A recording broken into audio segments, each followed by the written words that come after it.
Hello guys. तो आज हम कैल्शियम रेगुलेशन समझेंगे। और पिछली क्लासेस में हमने हाइपोकैल्सीमिया समझा था, उसका ट्रीटमेंट समझा था, उसकी नॉर्मल वैल्यू समझी थी कैल्शियम की कि कितनी कम होगी तो हाइपोकैल्सीमिया होगा और नॉर्मल होगी तो वो सब समझा था हमने। आज हम कैल्शियम रेगुलेशन समझेंगे। तो आइए शुरू करते हैं। कैल्शियम रेगुलेशन, इसमें हम पैराथायरॉयड हार्मोन है और कैल्सीटोनिन है, विटामिन डी का, सारे रोल समझेंगे। तो आइए शुरू करते हैं। तो सबसे पहले हम समझते हैं कि कैल्शियम का रोल क्या है बॉडी में। तो कैल्शियम का रोल समझ लेते हैं। स्ट्रक्चर एंड फंक्शनिंग, यानी बॉडी का जो स्ट्रक्चर है और उसकी फंक्शनिंग है उसमें हेल्प करता है कैल्शियम। और 99% जो कैल्शियम है वो बोन में प्रेजेंट होता है।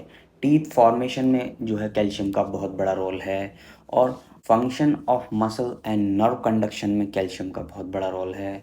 और secretion of endocrine and exocrine glands, यानी जो एंडोक्राइन ग्लैंड्स हैं और एक्सोक्राइन ग्लैंड्स हैं उनकी सिक्रेशन में कैल्शियम का बहुत बड़ा रोल है।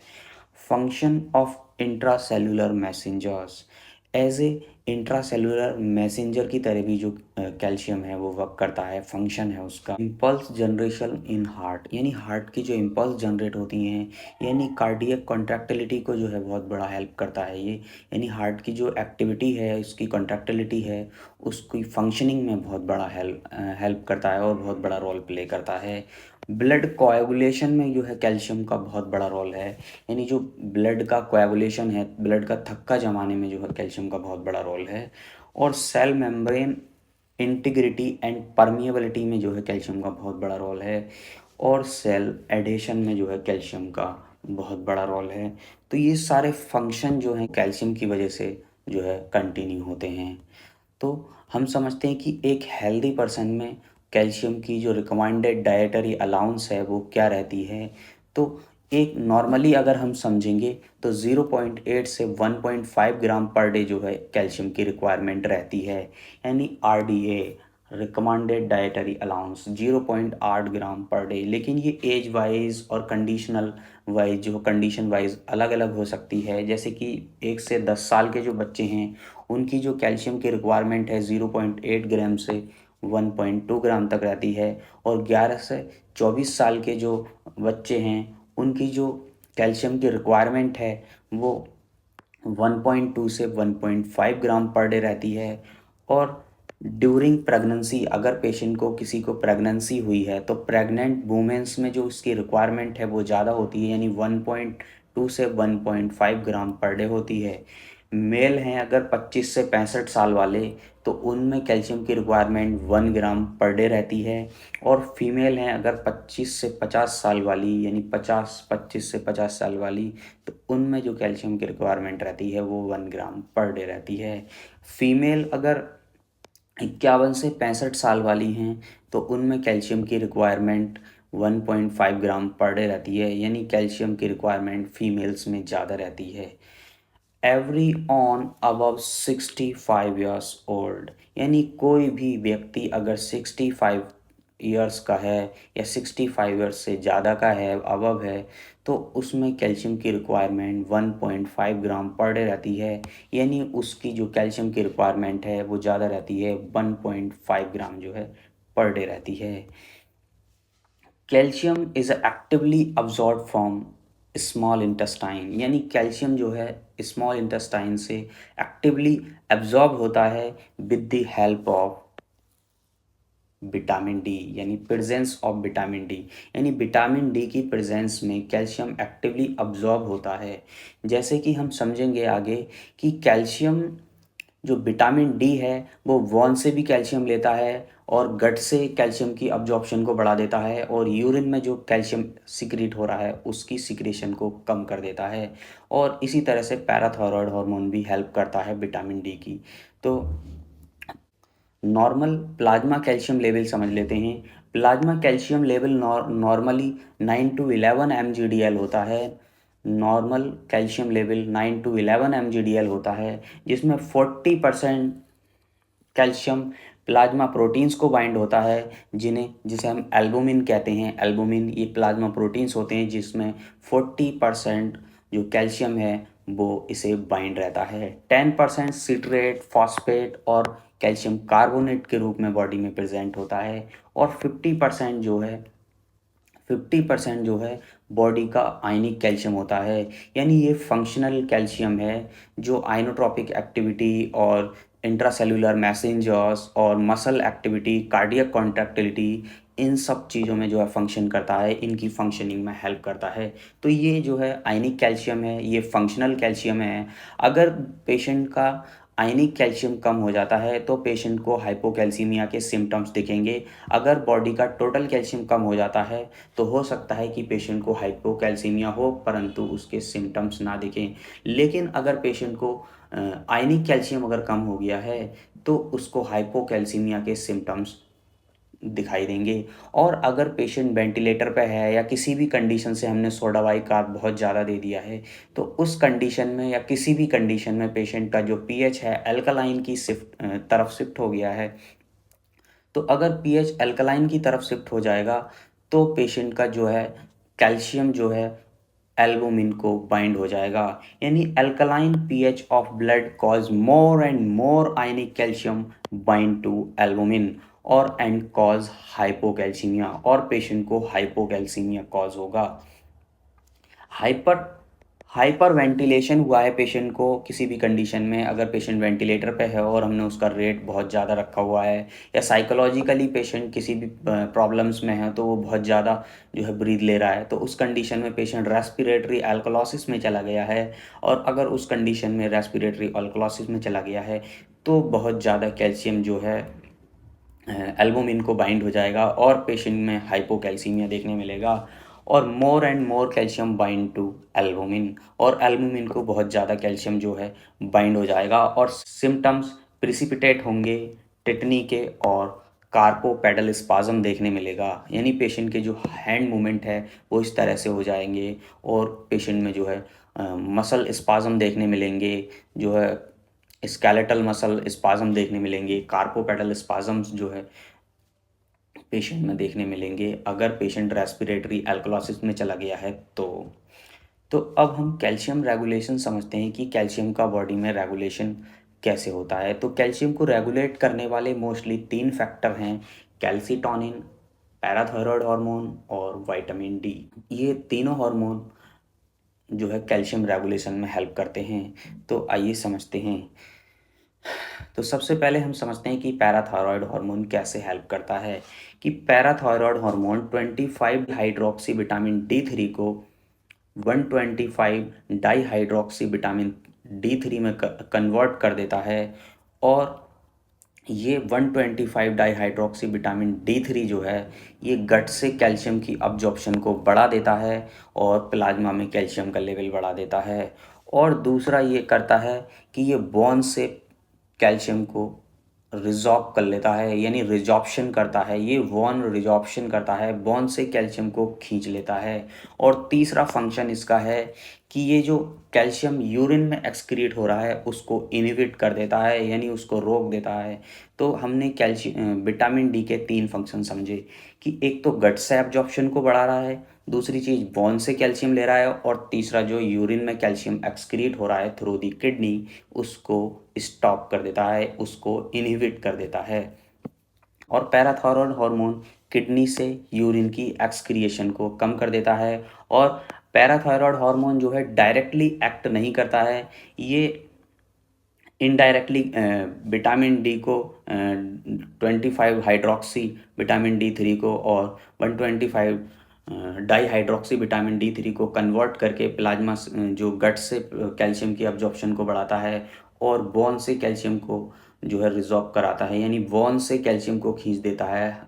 अगर पेशेंट को हाइपर पैराथायरॉयडिज्म हुआ है किसी भी कंडीशन में तो बोन बहुत ज़्यादा वीक हो जाएंगी, बोन सॉफ्ट हो जाएंगी, ऑस्टोमलेसिया ऑस्टियोपारोसिस पेशेंट में देखने मिलेंगी।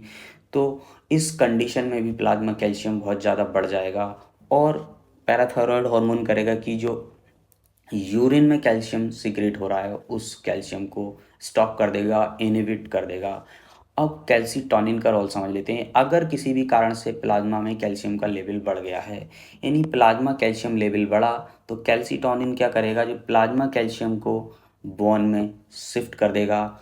और दूसरा फंक्शन होगा कि प्लाज्मा से कैल्शियम को यूरिन में एक्सक्रिएट कर देगा। और तीसरा फंक्शन होगा कैल्सीटोनिन का कि जो वॉन से कैल्शियम आ रहा है प्लाज्मा में उसको इनिबिट कर देगा, उसको स्टॉप कर देगा। कैल्सीटोनिन के तीन फंक्शन हमने समझे कि कैल्सीटोनिन एक तो यूरिन में कैल्शियम की एक्सक्रिएशन बढ़ा देगा, दूसरा कि वॉन से जो कैल्शियम प्लाज्मा में आ रहा है उसको स्टॉप कर देगा, और प्लाज्मा कैल्शियम को वॉन में शिफ्ट कर देगा। तो ये तीन फंक्शन हमने कैल्सीटोनिन के समझे। पैराथायरॉयड हार्मोन यूरिन में कैल्शियम की एक्सक्रिएशन को इनहिबिट करता है। 25 हाइड्रोक्सी विटामिन D3 जो है उसको 125 डाई हाइड्रोक्सी विटामिन D3 में कन्वर्ट करता है। और ये 125 डाई हाइड्रोक्सी विटामिन 3 पेशेंट का जो गट है, गट से कैल्शियम की अब्जॉर्प्शन को बढ़ा देता है।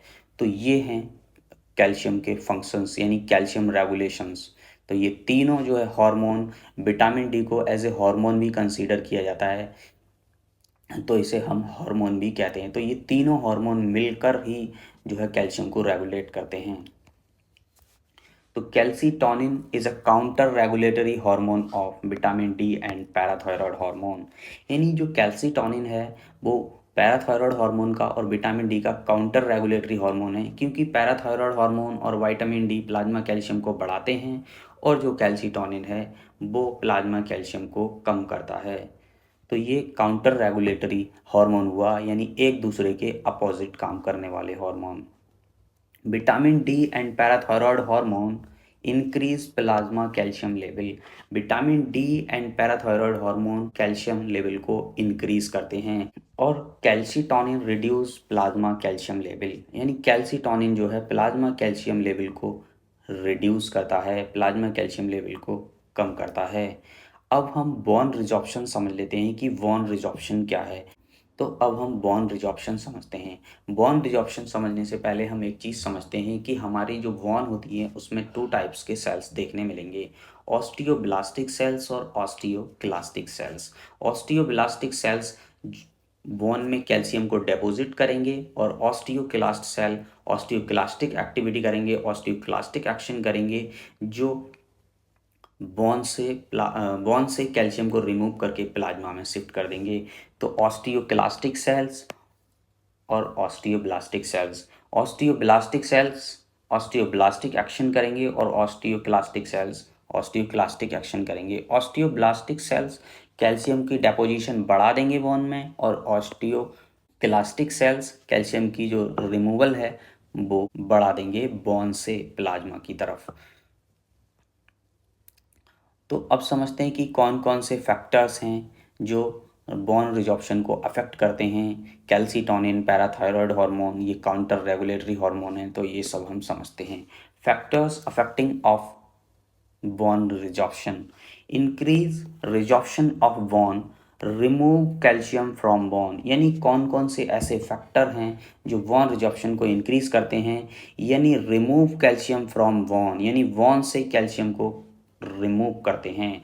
तो वो है पैराथायरॉयड हार्मोन, कॉर्टिकोस्टेरॉइड्स और एक्सिस थायरॉक्सिन। एक्सिस मात्रा में अगर थायरॉक्सिन रिलीज होता है तो हाइपर विटामिनोसिस डी है, प्रोस्टाग्लैंडिन E2 है, अल्कोहलिज्म है, लूप डायूरेटिक्स हैं, और decrease decrease resorption of bone, deposit calcium in बॉन।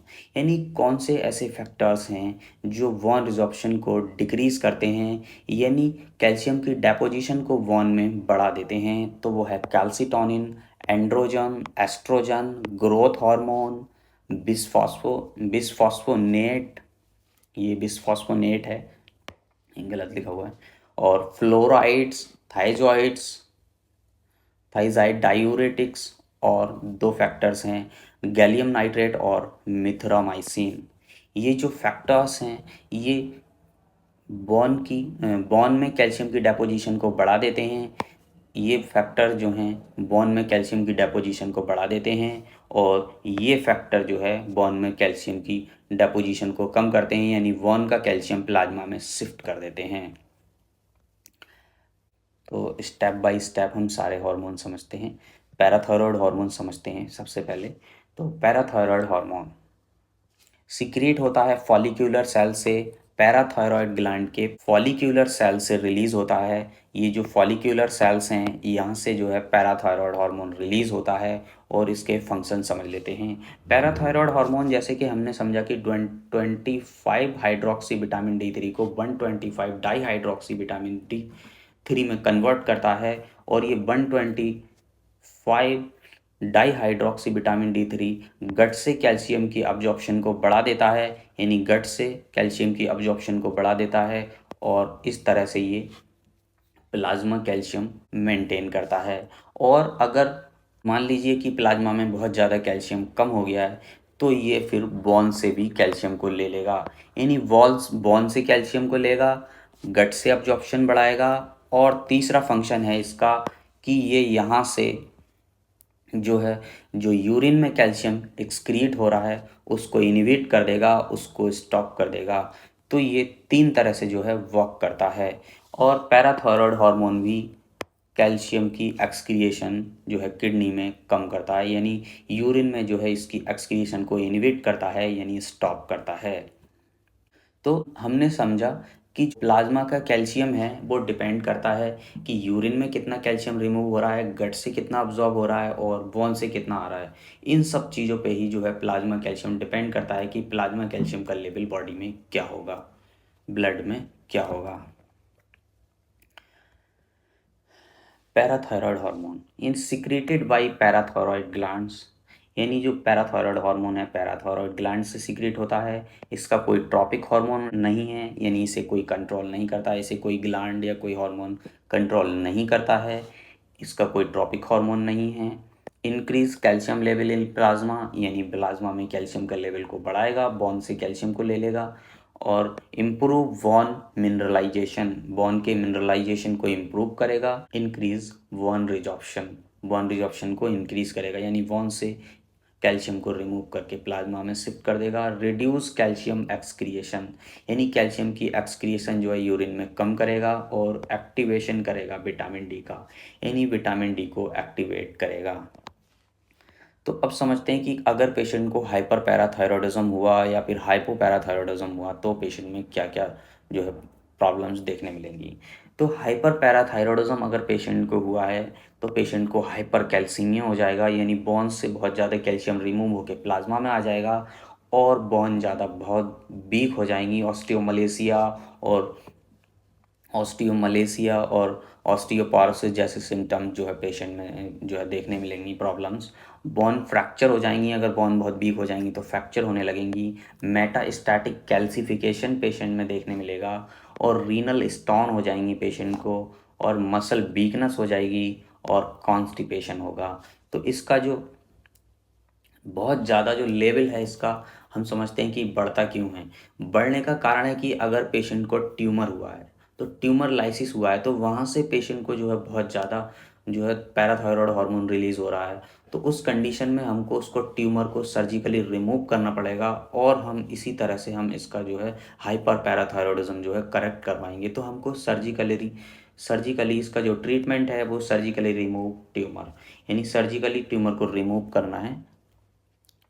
तो हम उसका जो हाइपर पैराथायरॉयडिज्म जो है करेक्ट कर पाएंगे, उसकी वॉन को वीक होने से बचा पाएंगे और पेशेंट का हाइपर पैराथायरॉयडिज्म जो है करेक्ट कर पाएंगे। अगर पेशेंट को हाइपो पैराथायरॉयडिज्म हुआ है यानी पैराथायरॉयड का लेवल कम हो गया है तो पेशेंट को हाइपोकैल्सीमिया हो जाएगा।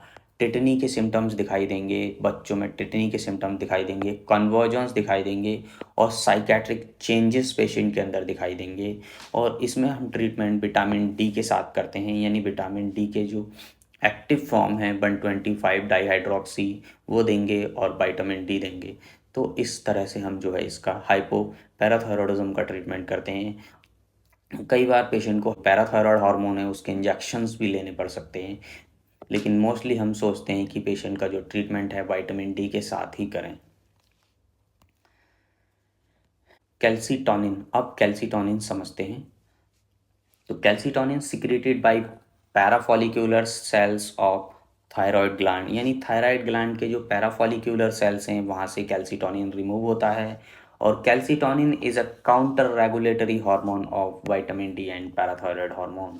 यानी विटामिन डी का और पैराथायरॉयड हार्मोन का काउंटर रेगुलेटरी हार्मोन है कैल्सीटोनिन, और रिड्यूस करेगा प्लाज्मा कैल्शियम लेवल को, यानी प्लाज्मा कैल्शियम लेवल को रिमूव कर देगा। और इसका कोई ट्रॉपिक हार्मोन नहीं है।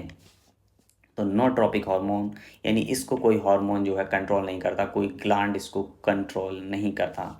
Inhibit calcium resorption from bone, यानी कैल्शियम रिजॉर्प्शन को कम कर देगा, यानी प्लाज्मा कैल्शियम को बोन में शिफ्ट कर देगा।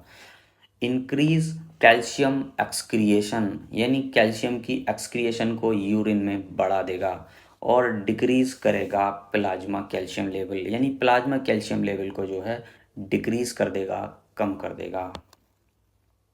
यूजेस ऑफ कैल्सीटोनिन, यानी कैल्सीटोनिन के यूज़ क्या क्या हैं वो समझ लेते हैं। ट्रीटमेंट ऑफ हाइपर कैल्सीमिया, अगर पेशेंट को हाइपर कैल्सीमिया हुआ है तो पेशेंट को हम कैल्सीटोनिन दे के जो है उसका हाइपर कैल्सीमिया करेक्ट कर सकते हैं। हाइपर पैराथायरॉयडिज्म हुआ है पेशेंट को, उस कंडीशन में उसको हम कैल्सीटोनिन दे के उसका जो हाइपर पैराथायरॉयडिज्म करेक्ट कर सकते हैं। हाइपर विटामिनोसिस डी हुआ है, उस कंडीशन में भी हम इसको दे सकते हैं। ऑस्टियोलिटिक बॉन मैट्स में हम इसको दे सकते हैं। और hyper calcaemia of malignancy patient को हुआ है, उस कंडीशन में हम दे सकते हैं।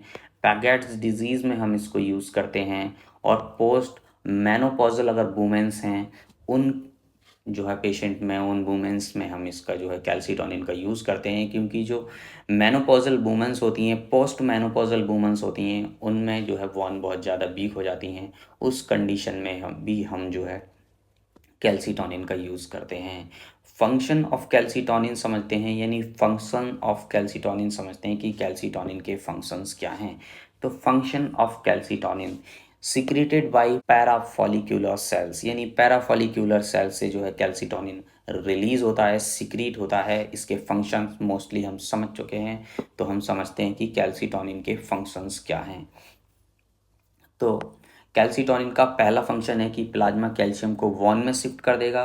दूसरा फंक्शन है कि यूरिन से इसकी एक्सक्रिएशन को बढ़ा देगा। और तीसरा फंक्शन है कि वॉन से जो कैल्शियम आ रहा है उसको इनहिबिट कर देगा, उसको रोक देगा, यानी वॉन रिजॉर्प्शन को कम करता है।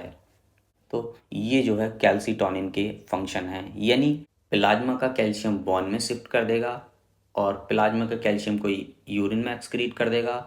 और जो प्लाज्मा में वॉन से कैल्शियम आ रहा है उसको इनहिबिट कर देगा, उस एक्शन को स्टॉप कर देगा। तो ये फंक्शन है कैल्सीटोनिन के। मोस्टली ये तीन फंक्शन हैं। प्लाज्मा कैल्शियम को वॉन में शिफ्ट कर देगा, पहला फंक्शन हुआ। दूसरा फंक्शन हुआ कैल्सीटोनिन का कि यूरिन में कैल्शियम की एक्सक्रीशन को बढ़ा देगा। और तीसरा फंक्शन हुआ कि वॉन से जो कैल्शियम प्लाज्मा में आ रहा है उसको इनहिबिट कर देगा, उसको स्टॉप कर देगा। तो ये कैल्सीटोनिन के फंक्शन हैं। अब हम विटामिन डी समझते हैं कि विटामिन डी क्या है। विटामिन डी, यानी विटामिन डी हमको दो तरह से प्राप्त होता है। एक तो हमको डाइटरी सोर्सेज से विटामिन डी प्राप्त होता है, एक सनलाइट से under skin vitamin D three formation होती है। स्किन के अंडर विटामिन डी की जो है फॉर्मेशन होती है, synthesis under skin, UV radiation की हेल्प से, लीवर की हेल्प से जो है 25 हाइड्रोक्सी विटामिन डी थ्री, और ये 125 जो डाईहाइड्रोक्सी विटामिन डी थ्री है, ये एक एक्टिव फॉर्म है विटामिन डी थ्री की। डाइट सोर्सेज से हमको मिलेगा, यानी डाइटरी सोर्सेज से मिलेगा। एग से मिल सकता है, फिशेस से, मिल्क से, और चीज़ से, और घी से, इन सब सोर्सेज से हमको विटामिन डी मिल सकता है। तो ये विटामिन डी के सोर्स हैं। तो डाइटरी सोर्सेस हैं, और कुछ जो है सनलाइट से भी, सन एक्सपोजर से हमको अल्ट्रा वायलेट रेस की हेल्प से स्किन के अंडर जो है सिंथेसिस होता है। तो विटामिन डी के फंक्शन समझ लेते हैं। पहला फंक्शन है कि पैराथायरॉयड हार्मोन की हेल्प से ये बोन में से कैल्शियम को खींचता है और गट से कैल्शियम की अब्जॉर्प्शन को बढ़ा देता है। और तीसरा फंक्शन है कि ये जो किडनी के थ्रू यूरिन में जो कैल्शियम एक्सक्रीट हो रहा है उसको इनहिबिट कर देता है, उसको स्टॉप कर देता है। पैराथायरॉयड हार्मोन हेल्प करता है 25 हाइड्रोक्सी विटामिन डी थ्री को 125 डाईहाइड्रोक्सी विटामिन डी थ्री में कन्वर्ट होने में। तो हमने समझ चुके हैं कि प्लाज्मा कैल्शियम डिपेंड करता है कि वॉन से कितना कैल्शियम प्लाज्मा में आ रहा है और गट से कितना अब्जॉर्ब हो रहा है और यूरिन में कितना अब्जॉर्ब हो रहा है। इन 3 फैक्टर्स पे प्लाज्मा कैल्शियम लेवल डिपेंड करता है। Function of vitamin D, increase plasma calcium level यानी प्लाज्मा कैल्शियम लेवल को बढ़ाता है। Increase absorption of calcium and phosphate from GIT, यानी कैल्शियम और फॉस्फेट के अब्जॉर्प्शन को इंक्रीज करता है। Resorption of calcium from bone, यानी बोन रिजॉर्प्शन को इंक्रीज करता है। हेल्प इन बोन मिनरलाइजेशन में हेल्प करता है। Reduce calcium and phosphate excretion, यानी जो यूरिन में कैल्शियम का और फॉस्फेट का एक्सक्रिएशन है उसको स्टॉप करता है, इनहिबिट करता है, कम करता है। हाइपर विटामिनोसिस डी समझते हैं। हाइपर कैल्सीमिया हो जाएगा पेशेंट को अगर हाइपर विटामिनोसिस डी हुआ है तो muscle pain, weakness, polyuria, ectopic calcification, nausea, vomiting patient में ये सब जो है सिम्टम्स देखने मिलेंगे। यूजेस समझ लेते हैं विटामिन डी थ्री के, विटामिन डी के। तो न्यूट्रिशनल विटामिन डी डेफिशिएंसी हुई है उस कंडीशन में हम जो है विटामिन डी को यूज़ करेंगे। मेटाबॉलिक रिकेटस हुआ है पेशेंट को उस कंडीशन में। पोस्ट मेनोपॉजल ऑस्टियोपोरोसिस में हम इसको यूज़ करेंगे। पोस्ट मेनोपॉजल वुमेन्स होती हैं उनमें ऑस्टियोपोरोसिस बढ़ जाती है, उस कंडीशन में इसको यूज़ करेंगे। हाइपोपैराथायरॉयडिज्म हुआ है उस कंडीशन में विटामिन डी का यूज़ करेंगे। फैनकॉर्नी सिंड्रोम करके होता है उसमें कैन इंक्रीज फॉस्फेट लेवल, इस कंडीशन में भी हम विटामिन डी को यूज़ करेंगे। Vitamin D deficiency, vitamin D deficiency reduce plasma calcium and phosphate level, इसमें प्लाज्मा कैल्शियम और फॉस्फेट लेवल रिड्यूस हो जाएगा। Increase parathyroid level and bone resorption और रिकेटस इन चिल्ड्रन में देखने मिलेगा। और ऑस्टियोमलेशिया यानी सॉफ्टनेस ऑफ बोन और ऑस्टियोपोरोसिस, ये सब जो है कंडीशन देखने मिलेंगी। ऑस्टियोमलेशिया यानी जो बोन है वो वीक हो जाएंगी, सॉफ्ट हो जाएंगी, ऑस्टियोपोरोसिस देखने मिलेगी। तो ये सब जो है विटामिन डी की डेफिशिएंसी की वजह से देखने मिलेगा। विटामिन डी की डेफिशिएंसी हुई है तो ट्रीटमेंट क्या है। Vitamin D deficiency treatment calciferol vitamin D two, यानी ऑयल सॉल्यूशंस हम पेशेंट को देंगे। जेलेटिन कैप्सूल्स हम उसको दे सकते हैं, या कॉली कैल्सीफेरॉल विटामिन डी थ्री हम उसको दे सकते हैं। इसके आईएम इंजेक्शंस आते हैं या कैल्सीरॉल के सैचेट्स आते हैं, ये हम दे सकते हैं पेशेंट को। Calcitriol 125 dihydroxy vitamin D three, इसके कैलेक्ट्रॉल के जो है सैचेट्स आते हैं। और प्रिफर्ड इन किडनी डिजीज़ करके हम इसे दे सकते हैं। और अल्फ़ा कैल्सीडॉल हम दे सकते हैं, यानी 1 alpha hydroxy vitamin D three हम इसको दे सकते हैं। और ये किडनी डिजीज़ में प्रेफरेबल है। ये दोनों जो है 125 डाई हाइड्रोक्सी, ये इनकी एक्टिव फॉर्म है, और 1 alpha hydroxy vitamin D three, ये जो दोनों हैं एक्टिव फॉर्म हैं। यानी जिन पेशेंट को किडनी डिजीज़ है, किडनी से रिलेटेड कोई प्रॉब्लम है, उस कंडीशन में हम जो है ये जो है प्रीफर करते हैं। तो preferred in kidney disease patient. Bisphosphonate समझ लेते हैं, ये एक बहुत इंपॉर्टेंट फैक्टर है।